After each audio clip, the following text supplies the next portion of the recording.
So today we're here at the Nursing Skills Lab on Northeastern University's campus in Boston, and the students here are learning hands-on skills, working under the direction of a TA and faculty to engage in activities that they will then be carrying out with patients in the field. The students do not need to come in with any clinical skills prior to their start in the nursing program.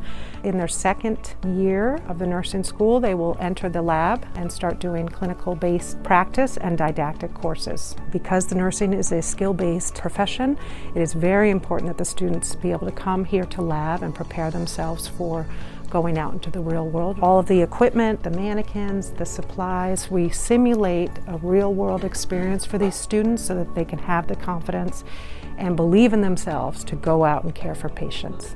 The reason I like to work in the lab is because I'm able to see these students as they enter for the first time. And then I get to see these students engage in activities and courses, and as they move along, they start feeling like a real nurse.